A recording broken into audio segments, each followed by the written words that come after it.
Friends, मेरा नाम है उत्कर्ष सिंह और मैं स्वागत करता हूँ आपका हमारे इस प्यारे से चैनल संघर्ष पर। तो इसकी भी इस क्वेश्चन सीरीज को हम लोग आगे बढ़ाते हैं। चलिए, तो सवाल आपकी स्क्रीन पे आ जाएगा, आप पॉज करके नोट कर लीजिएगा।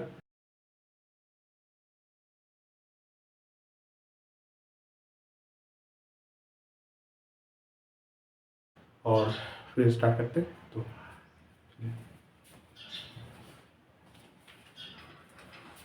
हाँ जी, सवाल से मैं लिख लेता हूँ।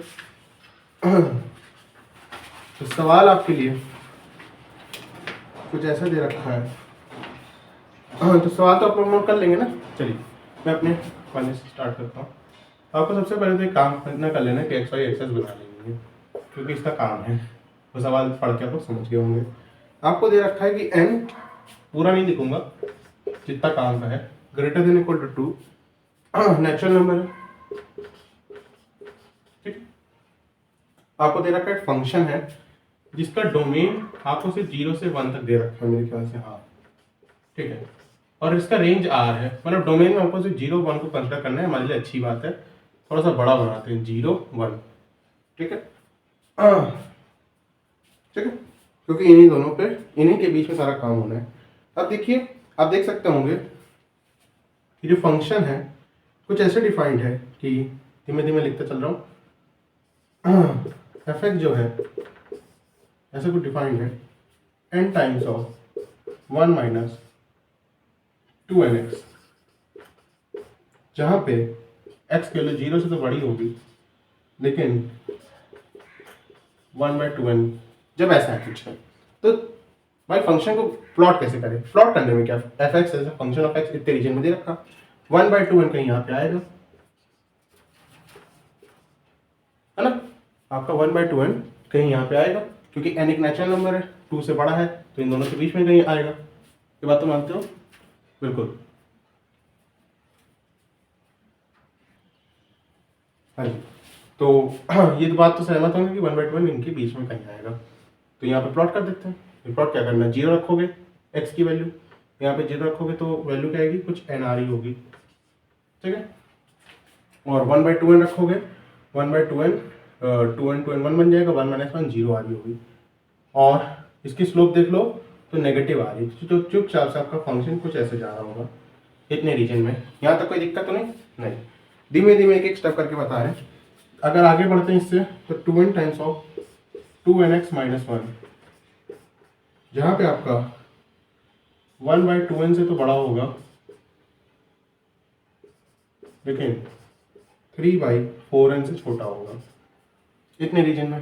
ठीक है, देखते कंटिन्यूस भी चेक कर लेते हैं कैसे। 1/2n यहाँ रखा तो 0 आ रहा है, अब 1/2n यहाँ पर रख लो एक बार, 1/2n रखोगे, 1/2n ये चीज 1 बन जाएगी, 1 माइनस 1 0, यहाँ भी 0 आ रहा है, 0 से स्टार्टिंग हो रही है। अब मतलब यहाँ पे इसका एक पॉइंट बनेगा, कंटिन्यूस तो है। ठीक है, आगे बढ़ते हैं। आगे ये 3/4n रखोगे। ठीक है, क्योंकि आप इतना देख पा रहे हो कि एक स्ट्रेट लाइन बन रहा है ना, तो हमको कोई करवा रही तो दिक्कत नहीं है, सीधे एंड पॉइंट्स पता हो, सीधे एक लाइन खींच देंगे, क्योंकि एक स्ट्रेट लाइन एक्स में लीनियर आ रहा है, इसलिए हम लोग सीधे सीधे प्लॉट कर ले रहे हैं 2 पॉइंट्स और उनके बीच में एक लाइन ड्रॉ कर ले रहे हैं। 3/4n रखोगे तो यहाँ पे आएगा कुछ 2n इंटू 3/4n माइनस 1, देख लो ये 2, 3/2 माइनस 1, 1/2 इंटू 2n n आ गई वैल्यू, यानी कि वापस से यहाँ तक आ जाएगा कुछ 3/4n। अगर मैं यहाँ रख दूँ कुछ 3/4n, ये सीधे, और x का जो कोफिशिएंट आ रहा है पॉजिटिव आ रहा है, यानी कि स्लोप पॉजिटिव आएगी। आप ऐसे चेक भी कर सकते हो। ठीक है, इतना फंक्शन हम लोगों ने ड्रॉ कर लिया। आगे बात करते हैं। आगे जो रखता है 4n times of 1 minus nx, 3/4n से 1/n तक। ठीक, बहुत बढ़िया। तो अब चेक कर लो 3/4n पे क्या वैल्यू आ रही है। यहाँ रखोगे तो 3/4n, तो 3/4 आएगा, 1 माइनस 3/4 1/4 होगा, 1/4 से 4 कटेगा तो n आ जाएगा, मतलब कंटिन्यूस तो है। अब 1/n रखिए, 1/n रखेंगे तो 1 माइनस 1 0 आ जाएगा, तो यहाँ पे इसको 1/n बना लेते हैं, 0 पे आ रहा है। और स्लोप देख लो नेगेटिव आ रही है। ठीक है, x का कोफिशिएंट नेगेटिव आ रहा है, क्योंकि n एक नेचुरल नंबर है, n नेगेटिव होगा नहीं। अब लास्ट एंड फाइनल, दिख रहा है, पहले देख लेना। हाँ दिख तो रहा है, ठीक। आखिरी है n times of nx minus one upon n minus one, 1/n से 1 तक। कितने आराम से आपको करा रहे हैं कि पार्ट, ठीक है। तो 1/n रखो यहाँ पे, तो 1 माइनस वन जीरो, जीरो से स्टार्ट हो रहा है, कंटिन्यूस है। 1 रखोगे तो n आ जाएगा, n माइनस वन कट जाएगा, n आ जाएगा। 1 आपका कहीं यहाँ पे मान लेते हैं। अब क्वेश्चन में क्या दे रखा है, मतलब ये पॉइंट आपके स्ट्रेट लाइन पे आ रहे हैं, ऐसे कोई एक डॉटेड लाइन की। अब यहाँ पे क्या दे रखा है, if n is such that the area of the region, जो कि x इक्वल्स टू 0 यानी कि y axis, y is equals to 0 यानी कि x axis, x is equals to 1 यानी कि ये वाली लाइन, ठीक है, और y is equals to fx यानी कि जो आपने ग्राफ बनाया है इसका एरिया आपका 4 आ रहा है। कौन सा एरिया, ये वाला, इसके अंदर वाला जितना शेडेड कर रहा हूँ मैं, ठीक है। इसका एरिया 4 आ रहा है, तो अब आपको f की मैक्सिमम वैल्यू बतानी है, ठीक है। तो कोई दिक्कत नहीं है, इसका एरिया 4, इसका एरिया नहीं निकाल सकते, आपको ट्राइंगल्स मिल रहे हैं, ट्राइंगल का एरिया निकालना आता है। उन्होंने थोड़ा क्वेश्चन अच्छा बनाया है। क्वेश्चन में क्या अच्छा है कि राइट एंगल ट्राइंगल मिल रहा है। राइट एंगल ट्राइंगल का एरिया तो और आसान होता है, half into base into height. तो पहले वाले ट्राइंगल का मैं निकाल रहा हूँ, ठीक है। हाफ इंटू बेस, बेस कितना है 1/2n इंटू हाइट, हाइट कितनी है n प्लस, अब इसका देखो राइट एंगल नहीं तो क्या हुआ, बेस हाइट तो पता है, हाइट n है, बेस निकाल लो जरा, बेस निकाल लेता हूँ मैं 1/n माइनस 1/2n, तो इसको 2/2n लिख लूँ, तो 2 माइनस 1/2n, बेस 1/2n आ रहा है, half into base 1/2n into height n, इतना एरिया। अभी तक कितना एरिया कवर हो गया, अब आखिरी वाला प्लस हाफ इंटू हाइट तो n होगी, अब इसको निकाल लो 1 minus 1/n, n minus 1/n, ठीक है, इंटू हाइट n, और ये आपको किसके बराबर दे रखा है 4 के, ठीक। और बढ़िया, अब देखिए n से n कटेगा, n से n कटेगा, n से n कटेगा, 1/4 प्लस 1/4 1/2 प्लस n माइनस 1/2 आपको 4 दे रखा है, यहाँ से n/2 आपको 4 दे रखा है, यहाँ से n की वैल्यू 8 आ गई है, n की वैल्यू 8 आ गई, यानी कि ये जो चीज़ दे रखी है ये 8 है n की वैल्यू, ठीक है। अब देखो आपसे पूछा क्या कि मैक्सिमम वैल्यू ऑफ fx बतानी है, तो मैक्सिमम वैल्यू ऑफ fx क्या आ रही थी, ऑफ कोर्स इससे ऊपर तो जा नहीं रहा था इस हॉरिजॉन्टल लाइन से, और इस हॉरिजॉन्टल लाइन पे क्या वैल्यू आ रही है 8, तो fx की जो मैक्सिमम वैल्यू होगी वो n के बराबर वही 8 होगी, ठीक है। तो आई होप ये सवाल आपको अच्छा लगा होगा, बहुत बेसिक सा सवाल था, कोई बड़ा कंसेप्ट इस्तेमाल नहीं हुआ, बस आपको प्लॉटिंग कराई गई है धीमे धीमे, आपको ये देखना चाहते हैं कि प्लॉट आता है कि नहीं प्लॉट करना, ठीक है। तो नेक्स्ट सवाल भी आपकी स्क्रीन पे आ जाएगा, आप पॉज करिएगा।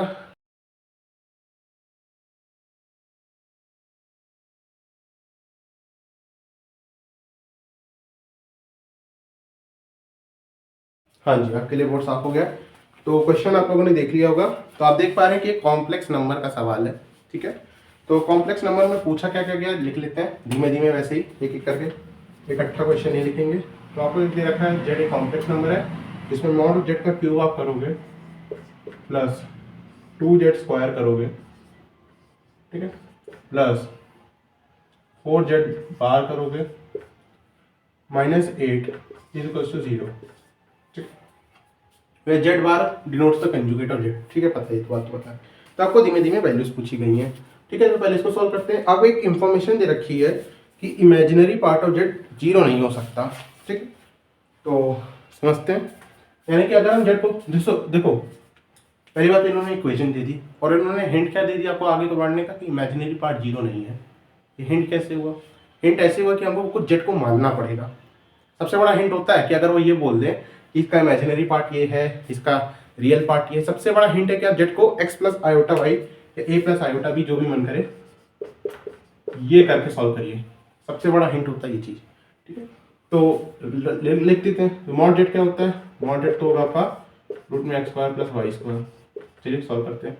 तो ये पहला वाला टर्म आएगा रूट में x square plus y square की पावर में 3/2 plus 2z²।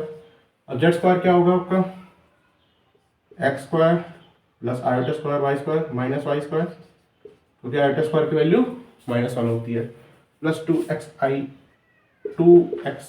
Iota plus 4z bar. Z bar क्या होगा, अगर हमने x प्लस आयोटा वाई माना है तो जेड बार x माइनस आयोटा वाई होगा, -8 = 0। बस हो गया सॉल्व। अब देखो मजेदार बात क्या है, ये 0 है, यानी कि ये रियल पार्ट 0 होगा इसका और इमेजिनरी पार्ट भी 0 होगा, है ना। तो कंपैरिजन करेंगे अगली बार में। कंपैरिजन करते पहले इमेजिनरी पार्ट पे बात करते हैं। इमेजिनरी पार्ट क्या बन रहा है आपका, देख लो, सिर्फ इमेजिनरी पार्ट पे ध्यान देना। आयोटा इधर है 4xy आयोटा, एक वाला, और एक आयोटा इधर है -4y आयोटा, और ये आपको 0 के बराबर दे रखा है। अरे इमेजिनरी पार्ट इसका नॉन जीरो है, इसको तो हमको 0 के बराबर करना पड़ेगा। कि ये चीज 0 + 0 आयोटा लिख सकते हो ना, यहाँ से कॉमन लोगे 4y, ठीक है, तो x - 1 = 0, ठीक है। अब देखो यहाँ से दो केसेस बन सकते हैं, तो y 0 हो या x = 1 हो। तो उन्होंने दे रखा है कि y can't be equal to 0, या आपका इमेजिनरी पार्ट है, यानी कि ये चीज़ हम लोग रिजेक्ट करेंगे और ये चीज़ हम लोग टिक करेंगे। x की वैल्यू आपके पास आ गई है, एक बढ़िया बात। अब x आ गया तो इक्वेशन में रखते हैं, इसके रियल पार्ट को भी 0 रखना है, तो रखते हैं 1 + y की पावर में 3/2 प्लस 2 टाइम्स ऑफ 1 - y²। सिर्फ रियल पार्ट लिख रहा हूँ, यहाँ से देखिएगा 2 टाइम्स ऑफ 1 - y², एक इधर से मिलेगा और एक प्लस 4x मिलेगा, जो कि 1 हो जाएगा, प्लस 4 और ये माइनस, ठीक है, -8 = 0। बात समझ में? अब ध्यान से देखिएगा 1 + y की पावर में 3/2 प्लस 2 - 2y² -4 = 0। यहाँ से देखिएगा 1 + y की पावर में 3/2 उधर ले जाओगे तो 2y² प्लस 2, ठीक है, -2 उधर ले जाके प्लस 2, -2y² उधर ले जाके प्लस 2y²। अब देखेंगे 1 + y की पावर में 3/2, 2 कॉमन लोगे 1 + y²। मजेदार बात क्या, दोनों की पावर सेम है, इसको नीचे ले आओ। अब देखो किसी के मन में डाउट है कि हम सीधे कट क्यों नहीं कर सकते, तो सीधे देख लो, गलती कर दी क्या मैंने, हाँ वही तो मैं कह रहा हूँ 1 + y कैसे है।